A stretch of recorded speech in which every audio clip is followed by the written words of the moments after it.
Hola, mi nombre es Joel Muñoz. En este video vamos a desarrollar la etapa uno del trabajo práctico integrador de la materia base de datos uno, en el cual teníamos que definir el modelo relacional con SQL, en el cual pudiéramos definir para cada entidad su clave primaria, su clave foránea, qué campos iban a ser únicos y algunas restricciones para mantener una consistencia en los datos que vamos a guardar, dándonos como resultado un diagrama de entidad-relación como el que tenemos acá, en el cual tenemos, por un lado, una tabla empleado, que va a tener un campo nombre de tipo varchar, apellido de tipo varchar, email de tipo varchar, fecha de ingreso de tipo date, área tipo varchar, un número de legajo que es de tipo varchar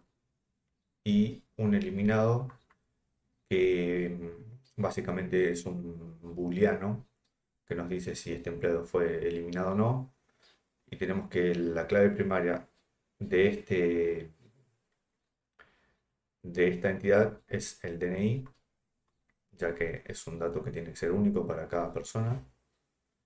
Y tenemos tenemos una clave foránea, que es el número de legajo, que hace referencia al número de legajo en la tabla legajos, y en la cual también tenemos una categoría, tenemos un estado, que es de tipo num, que puede tener dos valores, activo e inactivo, una fecha de alta y observaciones. Hola, mi nombre es Andrés Rodríguez, estudiante de la Tecnicatura en Programación de la UTN, y ahora voy a pasar a explicar la etapa 2 del proyecto integrador de la materia base de datos 1. En esta segunda etapa del trabajo integrador, el objetivo fue desarrollar un mecanismo de carga masiva de datos en la base de datos gestión a empleados. Para esto se utilizaron procedimientos almacenados y tablas temporales, que permiten generar registros aleatorios y cargarlos de forma eficiente sin bloquear el sistema. Además, se incluyó una medición de rendimiento para comparar la ejecución de consultas con y sin índices. El script comienza asegurando una ejecución limpia. Primero indicamos la base de datos con use gestión empleados y luego eliminamos posibles versiones anteriores de tablas temporales y procedimientos con los comandos drop temporary table if exist y drop procedure if exist. De esta manera evitamos errores de duplicados al volver a ejecutar el script. A continuación se crean tres tablas temporales, una para nombres masculinos, otra para nombres femeninos y la tercera para apellidos. Estas tablas almacenan listas predefinidas de nombres y apellidos. Luego, a través de funciones aleatorias, se les seleccionarán combinaciones diferentes para formar los nombres de los empleados. Las tablas se crean con Create Temporary Table, lo que significa que solo existen mientras dura la sesión actual. Esto es útil porque no afecta a la estructura principal de la base de datos. Ejemplo, si abrimos la tabla temp nombres masculinos, veremos nombres como Andrés, Carlos, Fernando, Miguel, entre otros. De la misma manera, la tabla de apellidos contiene apellidos comunes como Pérez, Rodríguez, Fernández. El primer procedimiento almacenado que definimos se llama llenar legajos. Su función es poblar la tabla legajos con categorías, estados y fechas aleatorias. Este procedimiento recibe dos parámetros: cantidad, la cantidad de registros que queremos insertar, y offset num, un número de desplazamiento que nos permite crear los registros por lotes sin repetir datos. Se utilizan varias funciones de MySQL para lograr la aleatorización. Rand genera un número decimal aleatorio entre 0 y 1. Floor redondea ese número al entero inferior. Con if definimos la categoría del legajo. Si el número es mayor o igual a 9, será gerencial. Si está entre 6 y 8, será técnico. Y si es menor o igual a 5, será administrativo. De esta forma se obtiene una distribución más realista de categorías. Finalmente, se realiza un insert into legajos dentro de un bucle while, generando cada registro con su número de legajo, categoría, estado, fecha y observación.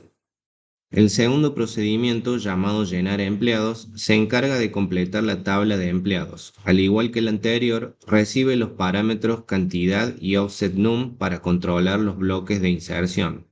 Dentro del procedimiento se declaran múltiples variables. Algunas de las más importantes son nombre mask, nombre fem, almacenan nombres masculinos o femeninos seleccionados al azar, apellido, guarda un apellido elegido aleatoriamente, email, se construye de forma automática combinando el nombre, el apellido y un dominio de correo electrónico, área, selecciona un área de trabajo como recursos humanos, sistemas, ventas o contabilidad, y fecha de ingreso, genera una fecha aleatoria restando un número de días a la fecha actual con datePad.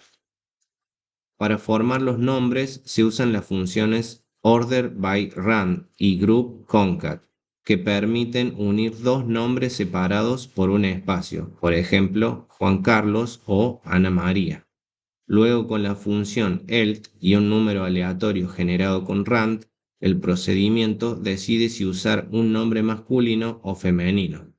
Los DNI se generan de manera secuencial desde 30 millones hacia arriba, asegurando que no haya duplicados.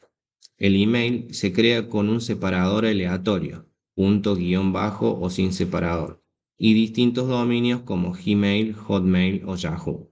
Finalmente, dentro del bucle while se realiza un insert into empleados con todos los valores generados. Para evitar bloqueos en la base de datos y mejorar la performance, se implementó el procedimiento generar datos en lotes. Este procedimiento permite generar los registros en pequeños bloques o lotes. ¿Cómo funciona? Recibe dos parámetros, cantidad total, el número total de registros a insertar, y tamaño lote, la cantidad de registros por bloque. Dentro del bucle while se van llamando sucesivamente a los procedimientos llenar legajos y llenar empleados, hasta completar la cantidad total de datos. Además, el procedimiento mide el tiempo total de ejecución utilizando las funciones now y timediff. Una vez generados los datos, se realizan pruebas para medir el tiempo de ejecución de una consulta antes y después de aplicar un índice. Primero se ejecuta una búsqueda simple con select from empleados where área igual a sistemas y se activa el perfilado de MySQL con set profiling igual a 1. El resultado muestra que sin índice la consulta demora aproximadamente 0,0059 segundos. Luego se crea un índice sobre la columna área con create index on empleados área. Después de agregar el índice, se vuelve a ejecutar la misma consulta y el tiempo se reduce a 0,0021 segundos. En conclusión, esto demuestra que el uso de índices puede mejorar significativamente la velocidad de búsqueda, especialmente cuando la base de datos crece en tamaño o las consultas se vuelven más complejas. Durante el desarrollo de esta etapa se utilizó inteligencia artificial para optimizar y validar las consultas.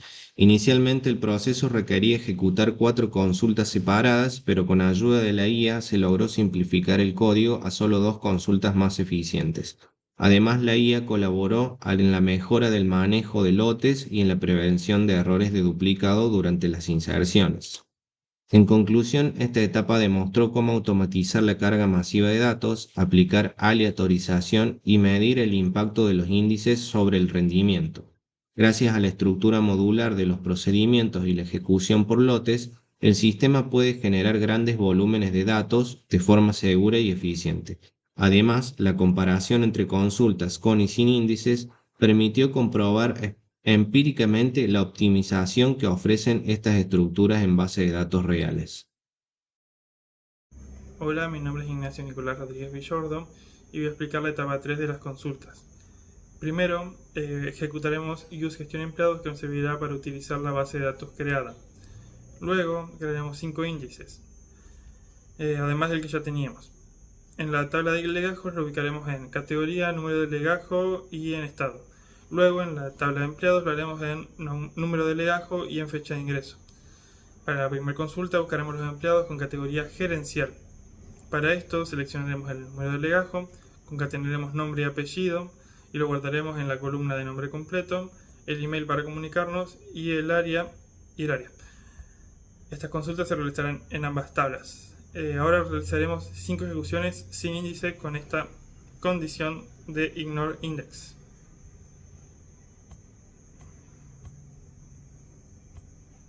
Como podemos ver aquí abajo, los tiempos son cercanos a los 0,031 segundos. Ahora comentaremos la parte de ignore index y volveremos a ejecutar las 5 ejecuciones.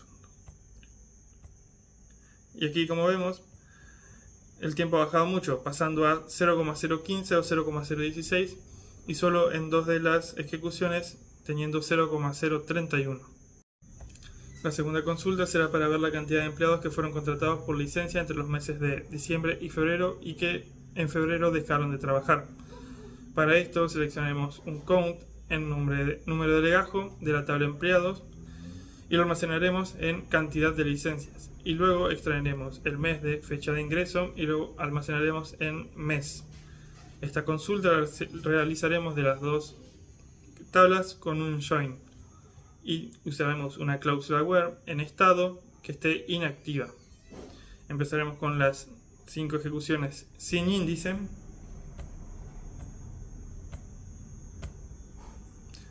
Viendo que tiene un tiempo muy constante de 0,047 y ahora comentaremos esta zona y ejecutaremos con índice. Como vemos, en este caso el índice no funciona correctamente porque los tiempos son iguales e incluso mayores. Para la tercera consulta veremos los empleados que trabajan en recursos humanos. Seleccionaremos el número de legajo, el nombre y el apellido de la tabla empleados. En este caso, en el where utilizaremos una subconsulta que nos traeremos los números de los legajos de la tabla empleados, donde el área sea igual a recursos humanos. En este caso, el índice lo utilizaremos en la subconsulta. Primero ejecutaremos sin índice.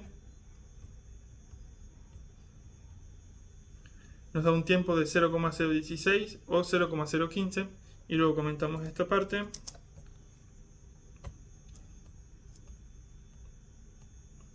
Y vemos que los tiempos que nos dan son exactamente iguales a las ejecuciones sin índice. Para la cuarta consulta veremos los empleados ingresados entre marzo y abril del 2020, es decir, durante la primera etapa de la cuarentena. Para esto seleccionaremos el número de legajo, concatenaremos el nombre y el apellido, el nombre completo, el email, la fecha de ingreso, el área y la categoría. Esto lo haremos, al igual que venimos haciendo anteriormente, de ambas tablas. Pero en este caso utilizaremos una cláusula where con fecha de ingreso entre el 20 de marzo del 2020 y el 26 de abril del 2020. Realizamos 5 consultas sin el índice.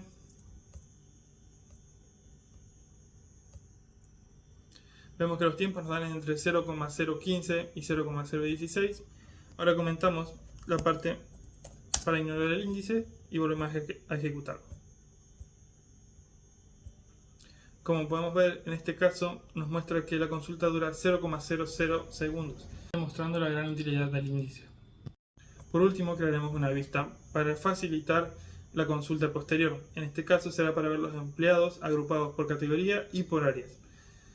Seleccionamos estos dos datos, categoría y área, y luego con un count guardaremos la cantidad en cantidad empleados. Esto lo haremos de ambas tablas en que el estado es activo y que no está eliminado el empleado. Lo agruparemos por categoría y área y lo ordenaremos por los mismos parámetros. Por lo tanto, creamos la vista y luego la consultamos. Y ahí vemos la vista creada, ordenada por categoría primero y luego por área y igualmente agrupadas por esos parámetros.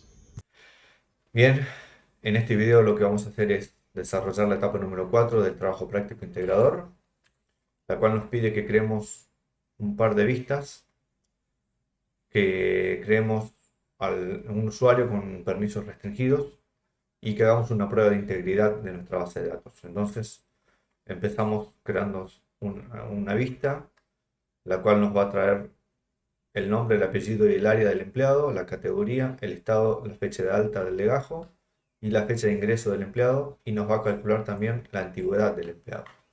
La otra vista que vamos a crear se llama vista empleados administrativos y nos va a traer la cantidad de empleados que estén bajo la categoría administrativo de cada área de nuestra empresa que nosotros hayamos cargado. Entonces vamos a crear estas vistas. Se ejecuta correctamente.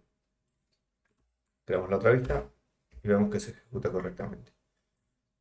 Lo siguiente que vamos a hacer es crear un usuario con algunos privilegios. Vamos a crear el usuario con este nombre de usuario. Este porcentaje nos dice que se va a poder conectar desde cualquier máquina. Y acá le estamos asignando una contraseña. Vamos a crear ese usuario. Vemos que se crea. Y con estas dos líneas de código lo que hacemos es asignarle los permisos que va a tener este usuario. Vamos a decirle que tiene permisos para realizar consultas select en la base de datos gestión empleados y en la vista empleados pública y en la vista empleados administrativos. Y acá le estamos asignando al usuario restringido para cualquier máquina. Vamos a asignar esos dos permisos. Asignamos el otro. Vemos. Mostramos por consola los permisos que tiene este usuario. Y como para asegurarnos de lo que hicimos, vamos a hacer un plus privilege. Ahora lo que voy a hacer yo es conectarme a la base de datos con este usuario que acabo de crear. Yo acá tengo la sesión del usuario root, el cual me permitió crear el usuario, pero en esta otra sesión que tengo acá, una sesión del cual yo me voy a poder loguear con este usuario, bueno, y con la contraseña que nos muestra. Vamos a probar la conexión. Vemos que este usuario puede acceder a la base de datos con estas credenciales y lo que vamos a hacer es crear una consola basada en esa sesión de usuario. Y lo que vamos a hacer es ejecutar todo este código bajo esta sesión. Vamos a empezar diciendo que vamos a usar la base de datos gestión empleados. Vamos a ver de vuelta los permisos que tiene ese usuario.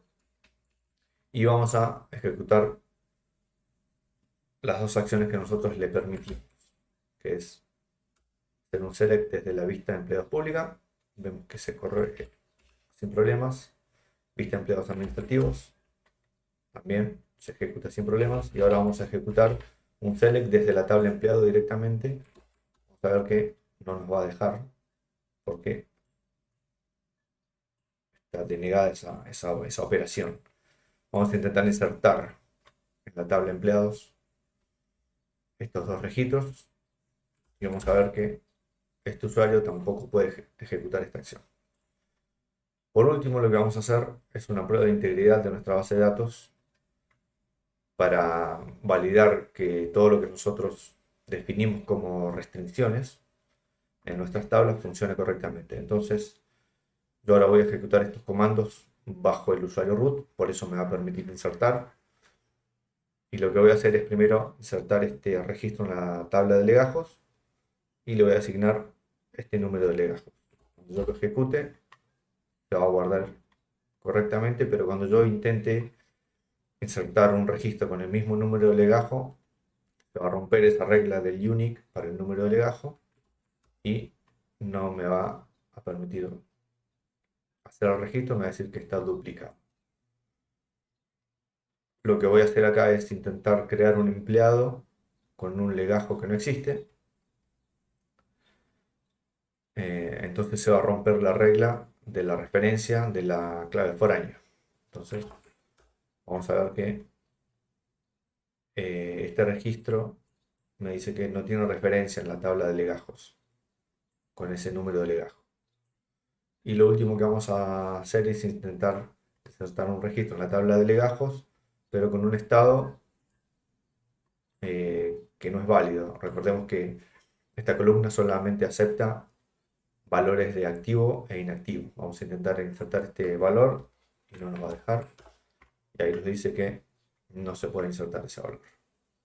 Con esto podemos comprobar que las restricciones que definimos en nuestra base de datos funcionan correctamente y que también el usuario que habíamos creado solamente pudo hacer las acciones que nosotros le permitimos al momento de crear. Buenas, mi nombre es Francisco Gutiérrez. Actualmente estoy cursando en la Tecnicatura Universitaria de Programación de la UTN. Y en este video lo que voy a hacer es explicar la etapa 5 del trabajo práctico integrador de bases de datos 1, que corresponde a la parte de concurrencia y transacciones.